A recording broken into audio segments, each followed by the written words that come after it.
Še enkrat hvala za besedo, spoštovane poslanke, poslanci, spoštovani varuh človekovih pravic, gospod Peter Svetina. Pred seboj imamo torej že 24.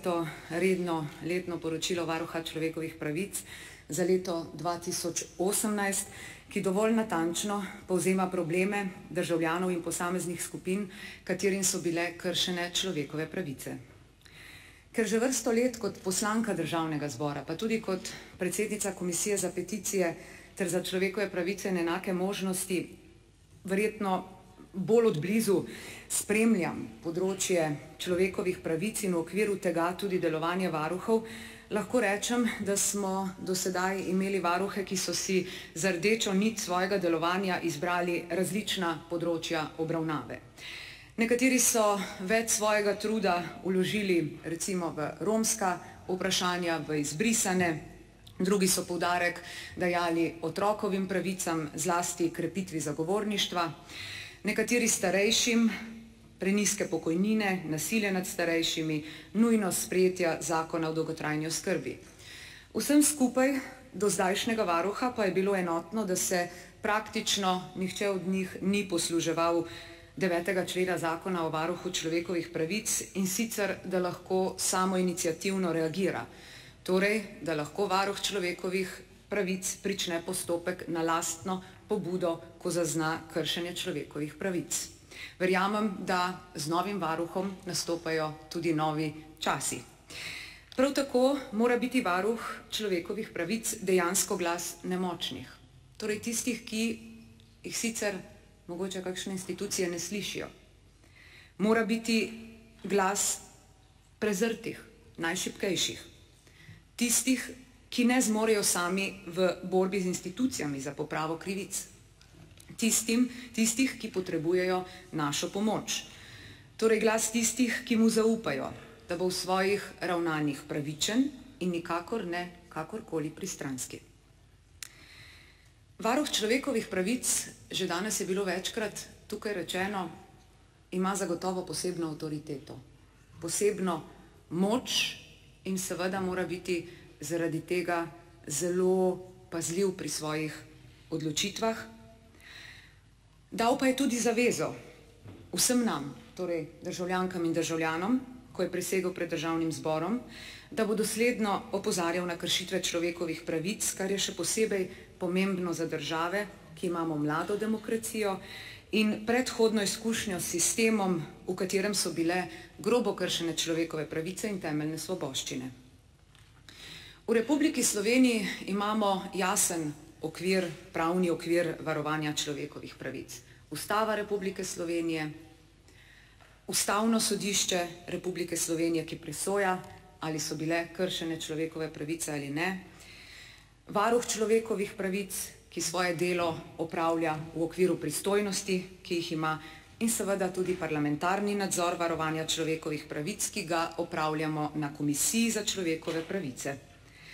Vendar pa imamo prevečkrat problem v izvajanju, torej v praksi, na kar opozarja tudi zadnje varuhovo poročilo, kjer je ost kritike usmerjena zlasti v izvršilno vejo oblasti, ki po mnenju varuha ne stori dovolj za odpravo kršitev in uresničitev priporočil, ter ne spoštuje dogovorjenih rokov, že prej je uvodoma varuh to pojasnil, kar je nazadnje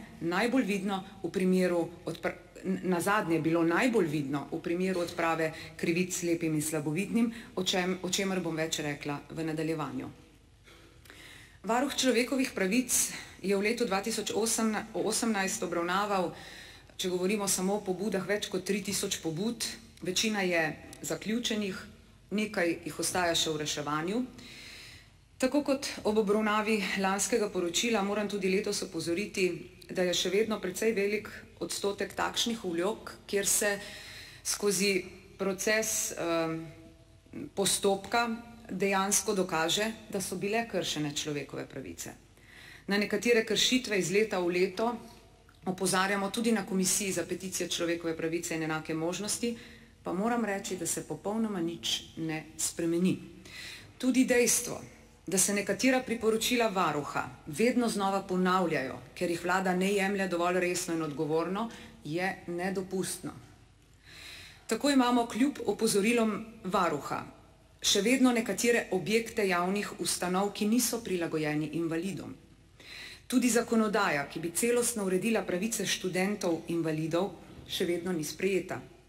Na Komisijo za peticije ter za človekove pravice in enake možnosti dobimo veliko vlog, ki se nanašajo na področje socialnih zadev, kamor sodijo tudi vloge z invalidsko problematiko. Zlasti nas opozarjajo na to, da se življenjska raven invalidov znižuje, da pogosto živijo pod pragom revščine in da si želijo ureditve zakonodaje tako, da se bo njihov položaj izboljšal, ne pa slabšal, kot opozarjajo v svojih vlogah. Varuh človekovih pravic ponovno opozarja, da še vedno ni sprejeta tudi ustrezna zdravstvena reforma. O tem ves čas govorimo tudi v tem državnem zboru, da se rešitve, ki bi reševale zdravstveni sistem, prelagajo iz leta v leto. In tukaj moja ocena, vse, kar počne ta vlada na tem področju, pa je menjava zdravstvenih ministrov kot po tekočem traku. Najprej se ti ministri seznanijo s stanjem v zdravstvenem sistemu, ko pa je potrebno začeti reševati in izboljševati zdravstveni sistem, pa se nov minister začne seznanjati s stanjem v zdravstvenem sistemu. In tako imamo začaran krog, ki ničesar ne rešuje, ampak samo podaljšuje agonijo, v kateri pa največje posledice trpijo prav državljani Republike Slovenije. Varuh človekovih pravic v poročilu zapiše, da se je število pobud z področja zdravstvenega varstva v letu 2018 v primerjavi s prejšnjimi leti izjemno povečalo. To opažamo tudi na komisiji, ki jo vodim. Se v zadnjem času dobimo precej vlog zlasti zaradi predolgih čakalnih dob. Zaradi tega smo tudi že sklicali seje komisije za peticije. Na teh sejah smo podrobneje analizirali položaj, v katerem so se znašli vsi tisti, ki nehumano dolgo čakajo na pregled pri specialistu. Danes v tej državi še vedno, tudi zaradi tega, ker se menjavajo pač ministri kot po tekočem traku, namesto da bi delali svoje delo, približno 250 000 ljudi še vedno čaka, da se jim pomaga. Čeprav vplačujejo v zdravstveno blagajno, zaradi česar upam, da je jasno, da so si s tem plačali hitro medicinsko obravnavo in pomoč. In jim je nihče ni podaril. In tem ljudem so torej kršene človekove pravice do zdravstvenega varstva. Tudi varuh človekovih pravic opozarja na tako imenovano nesprejemanje odgovornosti za napake v zdravstvu. Tukaj govorim predvsem o dogajanju na srčni kirurgiji. Varuh človekovih pravic tudi opozarja, da je še vedno premajhna obveščenost pacientov o njihovih pravicah, ki jih lahko uveljavljajo, in o možnih postopkih, ki so jim na voljo. Delež utemeljenih pobud na tem področju je majhen, kar dokazuje, da posamezniki ne izkoristijo vseh možnih poti uveljavljanja svojih pravic, preden se pritožijo varuhu človekovih pravic ali pa vložijo vlogo na Komisijo za peticije in človekove pravice. Varuh na področju zdravstva tudi opozarja na dolgotrajnost postopkov v zvezi z uveljavljanjem pravic iz zdravstvenega zavarovanja, na kar že dlje časa opozarja Zavod za zdravstveno zavarovanje Slovenije. Opozoriti moram tudi na izrazito velik problem pomanjkanja družinskih zdravnikov. Večkrat sem na to opozarjala preko poslanskih vprašanj, pa tudi v razpravah. Sami zdravniki opozarjajo, da so zaradi tega preobremenjeni, s tem pa jim je na nek način zavirana njihova najvišja možna kvaliteta dela. Vloge z področja zdravstvenega varstva so se povečale tudi zaradi množičnega odziva na predlagane spremembe zakona o nalezljivih boleznih, kar jasno zapiše tudi varuh v letnem poročilu za leto 2018. Naj tukaj opozorim, da smo tudi takrat zaradi te zakonodaje sem sklicala sejo komisije, saj se mi je zdelo prav, da možnost pojasniti svoje stališča do sprememb zakona dobijo vsi, ki jih zakon zadeva. In ker matično delovno telo ni opravilo širše razprave, saj je bil zakon vložen po skrajšanem postopku. Tudi sicer moram reči, da na komisiji ves čas dajemo priložnost, da so slišani tudi tisti posamezniki, ki sicer nimajo možnosti povedati svojih stališč ali pa pojasniti težav, s katerimi se soočajo. Pravzaprav smo v parlamentu edino parlamentarno telo, ki ves čas komunicira z državljani, katerim skušamo pomagati, seveda pa v okviru naših pristojnosti.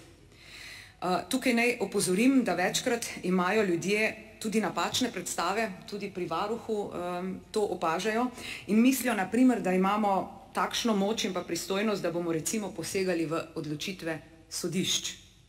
Seveda jim pojasnimo, da je to neodvisna veja oblasti in da na njihove odločitve ne moremo vplivati. Lahko pa povprašamo, zakaj se recimo kakšni postopki tako dolgo in predolgo vlečejo. Tudi varuh človekovih pravic opozarja prav na to, da se postopki pred sodišči predolgo vlečejo. Na to nas opozarja tudi Evropsko sodišče za človekove pravice, ki pravi, da je pravica do sojenja v razumnem roku ena od ključnih človekovih pravic. In če je ta kršena, potem ne samo v pravnem smislu, ampak tudi že po čisto normalni človeški logiki, je jasno, da so posledično kršene tudi mnoge druge človekove pravice. Ljudje, ki iščejo pravico na sodiščih, pa zaradi tega izgubljajo zaupanje v pravosodni sistem. Obenem pa lahko leta in leta doživljajo pravo agonijo. Varuh v poročilu tudi ponovno opozarja, da ni storjenega dovolj za zagotavljanje varnega in zdravega življenjskega okolja, da je nujno potrebno urediti področje onesnaženosti tal, da mora Ministrstvo za okolje in prostor pripraviti predpise, s katerimi se bo uredilo področje izpustov smradu v okolje. Obenem pa je potrebno zagotoviti takšne pogoje, kjer bodo inšpekcijski postopki bolj učinkoviti. Na to se opozarja iz leta v leto. Ne glede na to, kateri varuh človekovih pravic je takrat ima mandat. Varuh v poročilu tudi ponovno opozarja, to je bistvo, da še vedno ni v zadostni meri zagotovljeno ustrezno število kadrov v zavodih za prestajanje kazni zapora. Tudi sama se kot predsednica komisije srečujem z različnimi vprašanji vezanimi na zaporsko problematiko. V zadnjem času je na komisijo prispelo kar nekaj vlog povezanih z ženskim zaporom na Igu. Varuh človekovih pravic tudi ves čas opozarja, da bi se morale izboljšati razmere tako kadrovske kot prostorske pri nameščanju ranljivih zaprtih oseb, vključno z osebami z duševno motnjo. Opozarja tudi, da še vedno niso uresničena priporočila, ki jih je Državni zbor izdal ob obravnavi varuhovega posebnega poročila o kršitvah človekovih pravic oseb z duševno motnjo pri njihovem neprostovoljnem nastanjevanju in obravnavi v varovanih oddelkih socialno-varstvenih zavodov, čeprav se nekatere stvari tukaj vendarle izboljšujejo. Varuh človekovih pravic tudi ponovno opozarja, da na ministrstvu še vedno ni vedno zagotovljeno odločanje na drugi stopnji v predpisanih rokih, stranke pa zato začasno izgubijo pravice zaradi dolgotrajnega odločanja. Da še vedno ni pripravljena celovita strategija varstva starejših pred nasiljem, da ne govorimo o zakonu o dolgotrajni oskrbi. Tudi varuh človekovih pravic opozarja, da še vedno ni pripravljena pravna podlaga, ki bo zagotovila povračilo škode, ki je nastala kot posledica napačnega stališča glede možnosti sočasnega uveljavljanja dodatka za nego otroka ter dodatka za pomoč in postrežbo. In naj tukaj pojasnim, da je v petek 14. junija potekel 4-mesečni rok, v katerem smo bili soglasno sprejetim sklepom Komisije za peticije in človekove pravice dogovorjeni, da bo Ministrstvo za delo, družino, socialne zadeve in enake možnosti z ureditvijo ustrezne zakonodaje popravilo krivice slepim in slabovidnim zaradi napačnega tolmačenja zakona. Prvič sem se starši slepih in slabovidnih otrok srečala 20. decembra 2018, ko so protestirali pred Državnim zborom. Takrat jih ni nihče slišal, jaz pa sem se odločila, da jih sprejmem in se z njimi pogovorim. Starši so na pogovoru predstavili položaj, v katerem so se znašli zaradi napake centrov za socialno delo in ministrstva. Da je bila storjena napaka, je leta 2012 odločilo tudi sodišče. 14. februarja 2019 pa je potem bila sklicana nujna seja Komisije za človekove pravice, na kateri pa sta bila soglasno sprejeta naslednja sklepa: da državno odvetništvo nemudoma prekine vse postopke izvršb zoper starše v omenjeni zadevi in da Vlada Republike Slovenije takoj oziroma najkasneje v 4 mesecih z ustrezno zakonodajo popravi povzročene krivice. Tako ministrica kot državna sekretarka sta takrat na seji povedali, da bo zakonodaja sprejeta v roku, kot je bil dogovorjen, danes pa lahko vidimo, da temu ni tako. Kljub temu upam, resnično upam, spoštovana državna sekretarka, ker ministrice danes ni z nami, da bo ustrezna zakonska podlaga za popravo omenjenih krivic čim prej pripravljena in da se bodo v nadaljevanju popravile krivice tudi drugim s podobnimi težavami. Tukaj moram izpostaviti, da se podobne krivice dogajajo tudi otrokom s posebnimi potrebami, ki imajo zaostanek v telesnem in duševnem razvoju. Prav je, da je naša komisija opozorila na krivico in da so se s tem odprla tudi druga vprašanja, ki pa jih mora Ministrstvo za delo čim prej rešiti. Varuh človekovih pravic opozarja tudi na problematiko starejših, zlasti na prenizke pokojnine, ki ne zagotavljajo dostojnega življenja. Tudi na komisiji večkrat opozarjamo na nesprejemljivost nizkih pokojnin in na nujnost sprememb na področju pokojninskega sistema. V Slovenski demokratski stranki smo že večkrat predlagali rešitve v zvezi z pokojninskim sistemom, dvig minimalne pokojnine za starostne in invalidske upokojence. Vsakič ste predlog zavrnili in vedno z argumentom, da gre za nesistemsko rešitev. Predlagali smo dvig odmernega odstotka. Tudi to je bila za vas nesistemska rešitev, zato ste predlog zavrnili. Predlagali smo, da se v pokojninsko dobo upošteva tudi dokupljena doba. Zavrnili ste to z istim argumentom, da gre za nesistemsko rešitev. Predlagali smo, da se odpravi diskriminacija kmečkih zavarovancev. Zavrnitev, nesistemska rešitev. Predlagali smo višji letni dodatek za upokojence, tudi to je bila za vas nesistemska rešitev, zato ste to zavrnili. In ker je vaš argument, zakaj še tako dober predlog za državljane zavrnete z razlogom nesistemskosti, sem se resno začela spraševati, kaj pravzaprav za vas pomeni sistemska rešitev, o kateri zelo veliko govorite. Torej, kaj za vas pomeni sistemska rešitev? In prišla do ugotovitve, da je sistemska rešitev za vas reševanje sistema, ne pa izboljšanje položaja državljanov. Veliko je kršitev človekovih pravic, na katere opozarja varuh v letnem poročilu. Vseh ne moramo tukaj v stališču izpostaviti, bi pa želela tukaj omeniti še vedno bolj pereč problem izgorelosti na delovnem mestu in pa tudi problem mobinga v delovnem okolju. Kar nekaj peticij dobimo na to temo, ki pa ga ljudje, kljub temu, da gre za kaznivo dejanje, velikokrat ne želijo prijaviti, ker se bojijo posledic, predvsem izgube službe. Stisk posameznikov je torej veliko. Naloga vseh nas pa je, zlasti pa tistih, ki delujemo na področju človekovih pravic, da jih vidimo, da jih slišimo in da jih prepoznamo. In na koncu, da jih začnemo tudi reševati.